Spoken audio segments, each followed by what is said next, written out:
नमस्कार, शाम के 7 बजने वाले हैं। खबर दमदार के इस वक्त के बुलेटिन के साथ हाजिर हूं मैं अनुपम। प्रदेश की हर छोटी बड़ी खबरों को लेकर के सबसे पहले बात करेंगे इस वक्त की प्रदेश की सबसे बड़ी खबर की। इटावा से बड़ी खबर है, जहां पर ट्रेन में आग लगी है, अफरा तफरी मची हुई है। नई दिल्ली से दरभंगा जा रही थी ये ट्रेन। ये तस्वीरें हम आपको दिखा रहे हैं, एक्सक्लूसिव तस्वीरें इस वक्त आप न्यूज 18 पर देख रहे हैं। सराय भूपत रेलवे स्टेशन पर यह आग लगी है। रिजर्वेशन कोच में आग लगने से हड़कंप मच गया है। ट्रेन में सवार सभी यात्री सुरक्षित बताए जा रहे हैं। क्लोन एक्सप्रेस में आपको बता दें कि आग से हड़कंप मच गया है। ट्रेन में आग से अफरा तफरी मच गई है। ये दो तस्वीरें इस वक्त आपकी स्क्रीन पर। नई दिल्ली से दरभंगा जा रही थी ये ट्रेन। सराय भूपत रेलवे स्टेशन पर यह आग लगी है। जलती हुई बोगी की तस्वीरें इस वक्त हम आपको दिखा रहे हैं।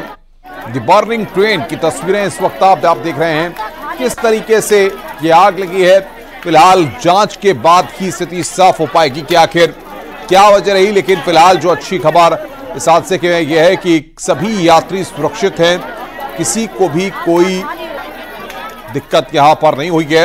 इटावा से बड़ी खबर हम आपको बता रहे हैं। नई दिल्ली से दरभंगा जा रही थी ये ट्रेन। ये एक्सक्लूसिव तस्वीरें इस वक्त आप न्यूज 18 पर देख रहे हैं। आग से हड़कंप मचा हुआ है। ये तस्वीरें हम आपकी स्क्रीन पर आपको दिखा रहे हैं। उत्तर प्रदेश के इटावा में दिल्ली हावड़ा रेल मार्ग पर सराय भूपत रेलवे स्टेशन पर इस ट्रेन में आग लगी है, जिस ट्रेन का नाम क्लोन एक्सप्रेस है और ये नई दिल्ली से दरभंगा के लिए जा रही थी, ऐसा कहा जा रहा है। रेल यात्रियों की तरफ से जो जानकारी दी जा रही है कि किसी रेल यात्री ने मोबाइल चार्जर लगाया है, जिसके बाद आगजनी की यह घटना यहाँ पर घटित हुई है। फिलहाल जिस तरीके की तस्वीर यहाँ देखी जा रही है, एक बीच की बोगी जो जल ही रही थी, तीसरी बोगी में भी बड़ी जबरदस्त आग लग गई है। दूसरी बोगी की आग को जरूर दमकल के अधिकारियों और कर्मियों ने मौके पर पहुंच करके यहां पर बुझा लिया है। और जो बातें कही जा रही हैं स्थानीय लोगों की तरफ से, आग लगने की सूचना के बाद आसपास के बड़ी तादाद में लोग यहां पहुंच गए थे, जिनको रेल के कोच से बाहर निकाल लिया गया है, लेकिन बड़ी तादाद में सामान जल करके खाक हो गया है। किसी भी तरीके की फिलहाल जनहानि की बात नहीं कही जा रही है। रेलवे आरपीएफ के अलावा स्थानीय पुलिस के अधिकारी मौके पर पहुंच गए हैं। हादसे के बाद में बड़ी तादाद में यहाँ इलाकाई लोग भी पहुंचे हुए हैं, जो मददगार की भूमिका में कहीं ना कहीं शामिल जरूर नजर आ रहे हैं। लेकिन जिस तरीके का हादसा पेश आया है, उसके बाद ये कहा जा सकता है इसकी बड़ी और उच्च स्तरीय जांच की जरूरत है। कैमरामैन रजत सिंह के साथ दिनेश शाह के न्यूज 18 इटावा। लगातार हम आपकी स्क्रीन पर दिखा रहे हैं किस तरीके से आग की ये दो तस्वीरें आपकी स्क्रीन पर। एक इटावा की तस्वीर, ट्रेन में आग की बहार जा रही थी, और दूसरी तस्वीर बस में आग लगी, वो तस्वीर हम आपको दिखा रहे हैं। तो ये दो तस्वीरें इस वक्त आप देख रहे हैं। ट्रेन में आग की तस्वीर और बस में आग की तस्वीर, ये दो तस्वीरें इस वक्त आपकी स्क्रीन पर आप देख रहे हैं।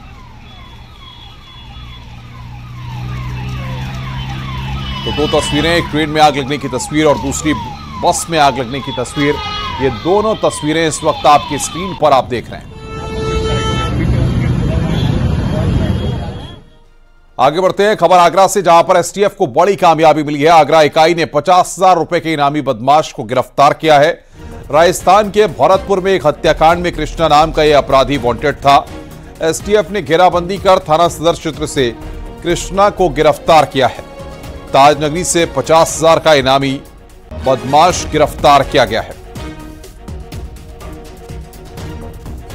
आज दिनांक 15/11/23 को विनायक गार्डन कॉलोनी थाना सदर बाजार से कृष्ण कुमार उर्फ करतार सिंह निवासी हतैनी थाना चिकसाना भरतपुर राजस्थान को एसटीएफ टीम द्वारा गिरफ्तार किया गया है, जो थाना हलैना भरतपुर से 302 में वांछित अभियुक्त था, जिस पर राजस्थान पुलिस द्वारा 50,000 का इनाम घोषित किया गया था, जिसके संबंध में गिरफ्तारी की गई है। जिसके कब्जे से एक तमंचा, एक टाटा सुमो सफारी फर्जी नंबर प्लेट लगी हुई थी, गिरफ्तार किया गया, जिसके संबंध में एसटीएफ टीम द्वारा थाना सदर बाजार पर मुकदमा पंजीकृत कराया गया है।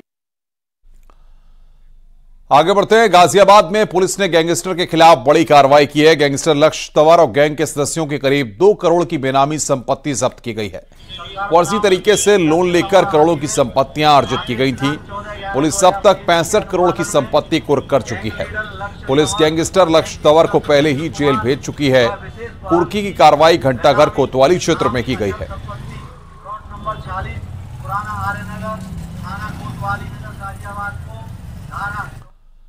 आगे बढ़ते हैं। गाजीपुर में पुलिस और पशु तस्करों के बीच मुठभेड़ हुई। गाजीपुर के देवकली इलाके में हुई मुठभेड़ में 2 बदमाशों को गोली लगी है। घायल दोनों बदमाशों को गिरफ्तार कर अस्पताल भेजा गया है। 2 बदमाशों के साथ 3 पशु तस्करों को पुलिस ने मौके से गिरफ्तार किया है।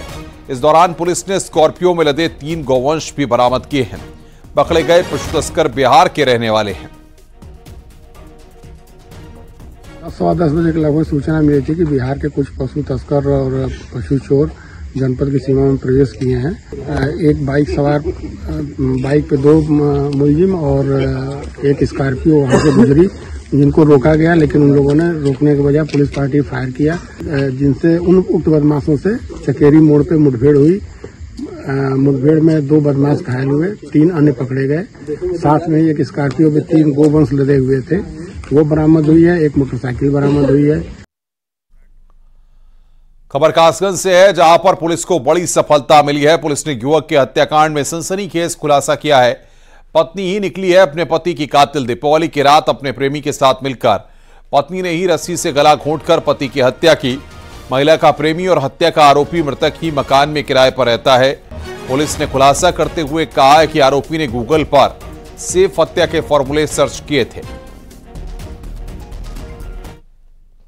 ये दिवाली की रात देर रात एक घटना हुई थी, जिसकी सूचना 13 नवंबर की सुबह थाना कासगंज पुलिस को मिली थी कि एक व्यक्ति हृदय मोहन सक्सेना, इनका शव इनके घर में पाया गया है और ये आशंका जताई गई थी कि इनकी हत्या कर दी गई है।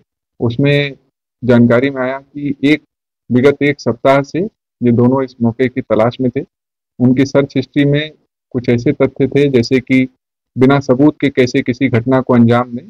जब इन बिंदुओं पे सख्ती से पूछताछ की गई तो जो अभियुक्त हैं इनके द्वारा अपना एक बालिया जुर्म किया गया है। विस्तृत केस डायरी साक्ष्य संकलन के क्रम में आज इन्हें न्यायिक अभिरक्षा में भेजा जा रहा है।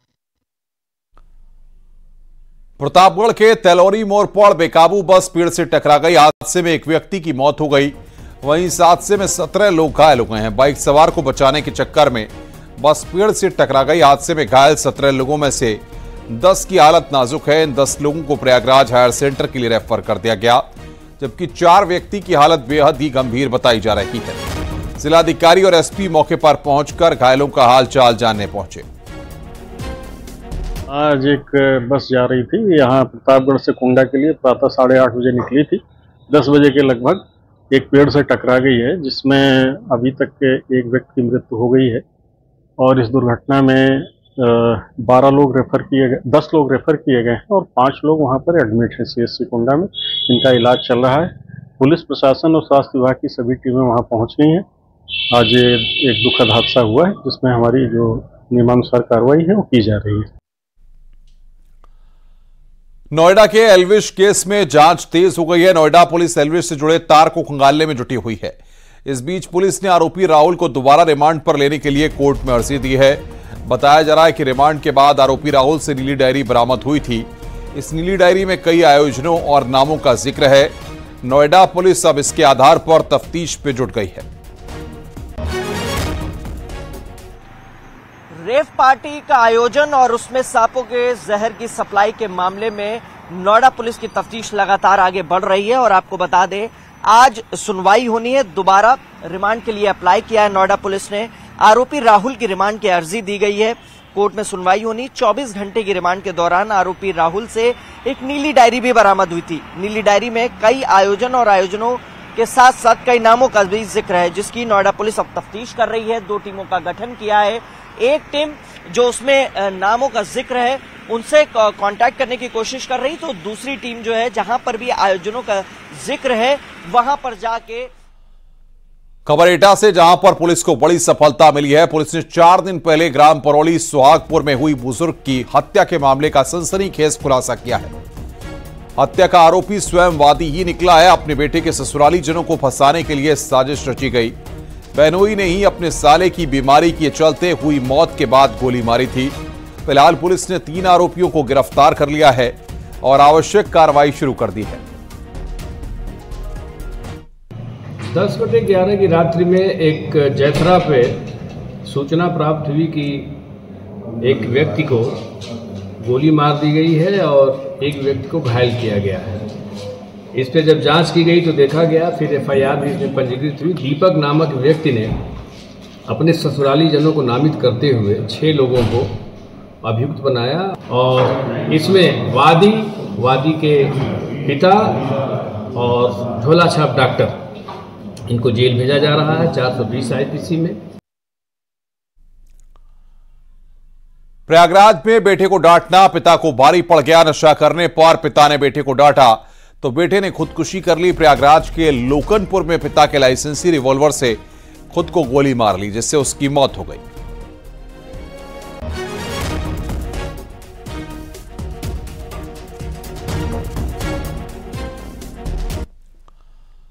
उत्तर प्रदेश का सोनभद्र जनपद आदिवासी बाहुल्य जनपद है। आज जनजाति गौरव दिवस के अवसर पर विकसित भारत संकल्प यात्रा की शुरुआत की गई। रॉबर्ट्सगंज ब्लॉक के रुदौली गांव से इसकी शुरुआत की गई है।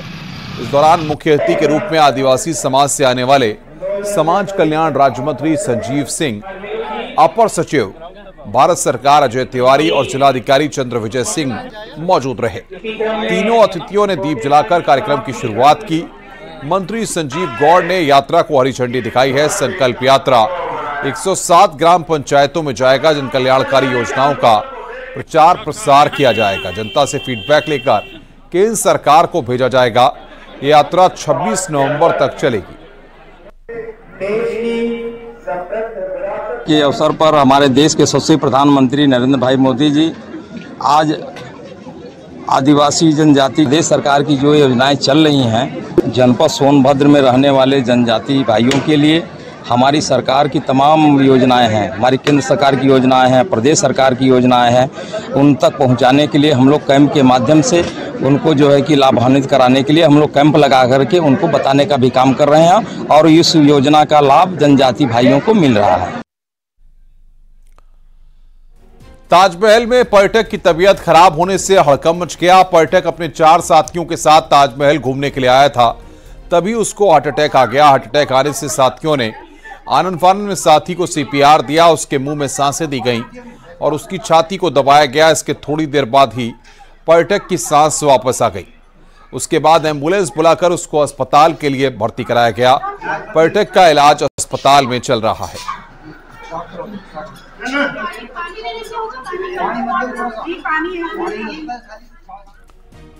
आगे बढ़ते हैं। मध्य प्रदेश के छिंदवाड़ा विधानसभा क्षेत्र में आयोजित जनसभा को सीएम योगी आदित्यनाथ ने संबोधित किया। इस दौरान कांग्रेस पार्टी पर जमकर निशाना साधा। सहमत हैं, सभी लोग सहमत हैं। अंतिम सभा है। तीर्थों का निर्माण भी मोदी जी के मार्गदर्शन और नेतृत्व में हुआ है और यही नहीं, 500 वर्षों का इंतजार समाप्त करके अयोध्या में भगवान राम के भव्य मंदिर का निर्माण। क्या कांग्रेस कर पाती? क्या भाइयों बहनों, कांग्रेस के नेताओं ने तो कहा था कि राम और कृष्ण हुए ही नहीं। संभवतः कमलनाथ जी भी उस कैबिनेट के सदस्य थे जिस कैबिनेट ने एक एफिडेविट दिया था सुप्रीम कोर्ट में कि राम और कृष्ण हुए ही नहीं। यानी वे राम और कृष्ण के अस्तित्व पर प्रश्न खड़ा करते हैं। यहां यानी इसका मतलब सनातन धर्म के अस्तित्व पर प्रश्न खड़ा करते हैं, हमारे अस्तित्व पर प्रश्न खड़ा करते हैं। भाइयों बहनों, भारत के अस्तित्व पर प्रश्न खड़ा करती है कांग्रेस और इसीलिए मैं कहता हूं कांग्रेस देश की समस्या का नाम है, देश का बोझ बन चुकी है कांग्रेस। इससे जितनी जल्दी मुक्ति पा सकोगे भाइयों बहनों, उतनी जल्दी विकास तेजी के साथ आगे बढ़ेगा, उतनी तेजी के साथ आगे बढ़ेगा। याद रखना, उत्तर प्रदेश विकास इसलिए कर रहा है क्योंकि उत्तर प्रदेश विधानसभा में 403 विधायक चुने जाते हैं और 403 में कांग्रेस के केवल 2 सदस्य हैं, मात्र 2।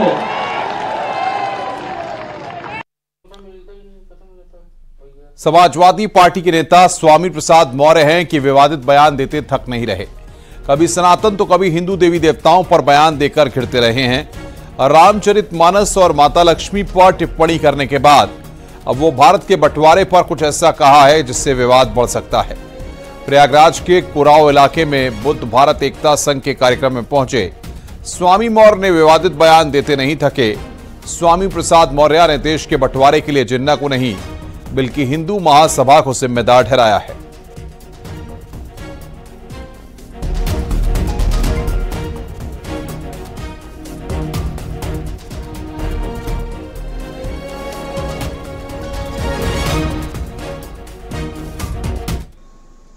जो लोग नहीं जानते वो जान लें, जिन्ना की मांग करने पर भारत पाकिस्तान नहीं बनेगा। हिंदू महासभा 1923 में पहली बार द्विराष्ट्र की मांग की थी। 1939 में वीर सावरकर जी हिंदू महासभा के राष्ट्रीय अध्यक्ष बने और जब 1939 से लेकर के 1942 के बीच में लगातार वही अध्यक्ष रहे। अब द्विराष्ट्र की मांग बड़े जोरों पर चली। 47 आते आते हिंदू महासभा ने इतना तोड़ दिया कि देश की बेहतरी को देखते हुए उस समय लोगों ने दबाव में आकर के देश का बंटवारा किया। जिन्ना की मांग से बंटवारा नहीं हुआ बल्कि हिंदू महासभा की मांग से बंटवारा हुआ। सनातन और हिंदू देवी देवताओं के खिलाफ समाजवादी पार्टी के महासचिव स्वामी मौर्य के विवादित बयानों पर अब पार्टी में ही विरोध के स्वर उठने लगे हैं। पूर्व कैबिनेट मंत्री और एसपी नेता मनोज पांडे ने अपनी ही स्वामी प्रसाद मौर्य पर जमकर हमला बोला। मनोज पांडे ने दीपावली के समय स्वामी प्रसाद मौर्य के मां लक्ष्मी के ऊपर दिए गए बयान को उनका व्यक्तिगत बयान बताया है। मनोज पांडे ने कहा कि संविधान में सभी धर्मों को मानने की आजादी है, लेकिन कोई भी व्यक्ति दूसरे के धर्म का अपमान नहीं कर सकता। कोई समाजवादी पार्टी का बयान नहीं है, उनका निजी बयान हो सकता है। हमारे नेता और हमारे कई प्रमुख नेता पार्टी के कई बार ये स्पष्ट कर चुके हैं। मैं बार बार उस पर कुछ कहने की आवश्यकता नहीं है। ये किसी का निजी बयान हो सकता है। समाजवादी पार्टी सारे वर्ग, जात, धर्म, पंथ को मानने वाली है और भारत का संविधान भी सबको स्वायत्तता और स्वतंत्रता देता है कि वो अपने धर्म के प्रति निष्ठावान है, उसे माने। अगर कोई व्यक्ति उस धर्म से ताल्लुक नहीं रखता, उस धर्म को छोड़ चुका है, तो वो उस धर्म को माने। इसमें हमको किसी को कोई दिक्कत नहीं है, लेकिन दूसरे धर्म को गाली दे और अपमानित करे, यह भी अधिकार उन्हें नहीं है। आगे बढ़ते हैं। गाजीपुर में ओम प्रकाश राजभर ने पार्टी के नेताओं कार्यकर्ताओं को संबोधित करते हुए आगामी लोकसभा चुनाव में जुटने की अपील की है। मीडिया से ओम प्रकाश राजभर ने कहा कि जिस दिन मंत्रिमंडल का विस्तार होगा उस दिन मंत्रिमंडल में शामिल होना तय है। जो बात दिल्ली तय है, लखनऊ तय है। अब जिस दिन होगा हो जाएगा। मंत्री न बनने पर इंडिया गठबंधन में शामिल होने के सवाल पर उन्होंने कहा कि ऐसा कुछ नहीं है। दिन मंत्रिमंडल में शामिल होना तय है। जो बात दिल्ली तय है, लखनऊ तय है। अब जिस दिन होगा उस दिन हो जाएगा। मंत्री न बनने पर क्या इंडिया गठबंधन में शामिल होने की संभावना है? ऐसा कुछ नहीं है। ये तो सूत्रों के हवाले से कुछ चैनल के साथियों ने खबर चलाई। जी। देखिए, खबर सही होती है। राजभवन से कोई सूचना हो जी या मुख्यमंत्री ऑफिस से कोई सूचना हो जी, तो उसको ऑथेंटिक माना जाता है कि नहीं ये टल गया क्यों। सही बात। जब राजभवन और मुख्यमंत्री ऑफिस से कोई सूचना ही नहीं जी, तो उस पे तो जो सूत्रों के हवाले से खबर जिन साथियों ने चलाई जी, अब तो उन पे प्रश्न चिन्ह लग रहा है ना। और इस बीच एक और बड़ी खबर आ रही है। ट्रेन में आग लगने के मामले में इटावा से बड़ी खबर। नॉर्थ ईस्ट ट्रेन को रोका गया है। बड़ी खबर, ट्रेन में आग लगने के मामले में नॉर्थ ईस्ट एक्सप्रेस को रोका गया है। बड़ी खबर, ट्रैक बाधित होने के चलते नॉर्थ ईस्ट एक्सप्रेस रोकी गई है। नई दिल्ली से दरभंगा जा रही थी ये ट्रेन। सराय भूपत रेलवे स्टेशन पर आग लगी। रिजर्वेशन कोच में आग लगने से हड़कंप मचा है। ट्रेन में सवार सभी यात्री सुरक्षित हैं, लेकिन बड़ी खबर यहां पर आ रही है, नॉर्थ ईस्ट ट्रेन को वहां पर रोका गया है। ये बड़ी जानकारी हम दर्शकों तक पहुंचा रहे हैं। शताब्दी नॉर्थ ईस्ट एक्सप्रेस, इन दोनों ट्रेनों को वहां पर रोका गया है। शाम के वक्त पे ये वीवीआईपी ट्रेनें चलती हैं, इनको वहां पर रोका गया है। बड़ी खबर, शताब्दी को रोक दिया गया है, नॉर्थ ईस्ट एक्सप्रेस को रोक दिया गया है। सबसे बड़ी खबर दर्शकों को हम दिखा रहे हैं। सबसे बड़ी खबर पर लगातार जो अपडेट आ रहे हैं उस पर हम जानकारियां ले रहे हैं। लगातार नॉर्थ सेंट्रल रेलवे के पीआरओ अमित कुमार सिंह से भी न्यूज 18 बातचीत करने की कोशिश कर रहा है कि ताकि और वजह जानी जा सके, क्या स्थितियां हुई हैं। लगातार रेलवे के और यूपी पुलिस के, आरपीएफ के तमाम अधिकारियों से, रेलवे के ऑफिसर से हम बातचीत करने की कोशिश कर रहे हैं कि आखिर और क्या जानकारियां हैं। लेकिन ये तस्वीरें लगातार हम आपकी स्क्रीन पर आपको दिखा रहे हैं।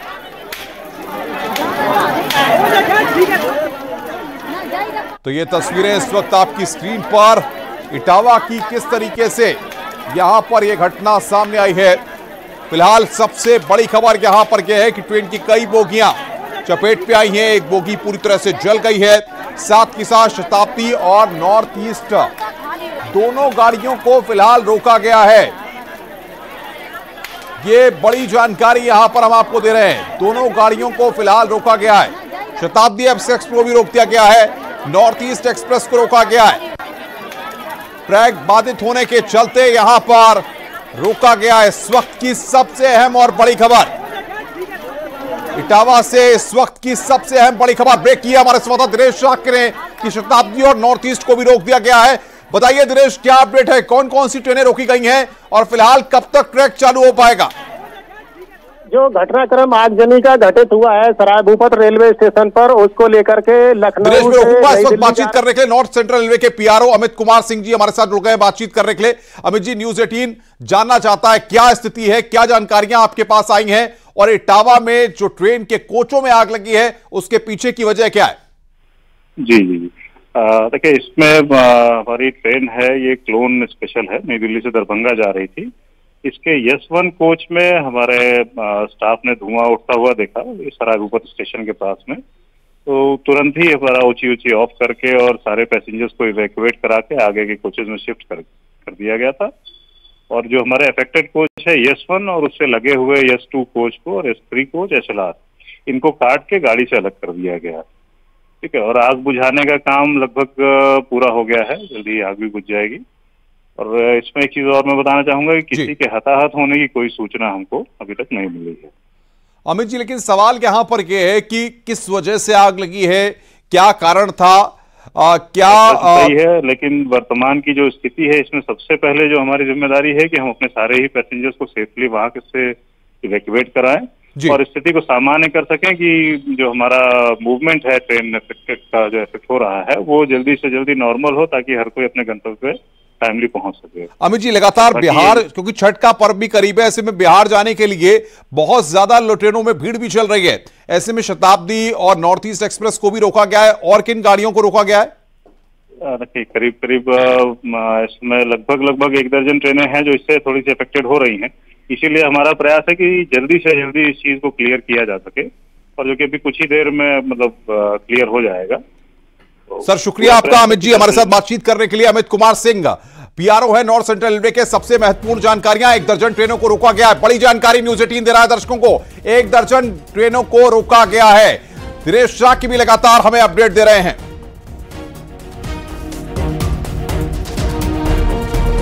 तो इस वक्त की सबसे अहम और बड़ी खबर पर लगातार न्यूज 18 बना हुआ है। पल पल की जानकारियां हम तक आ रही है, हम दर्शकों तक सबसे पहले पहुंचा रहे हैं। फिलहाल रुक रहे हैं यहां पर ब्रेक के लिए।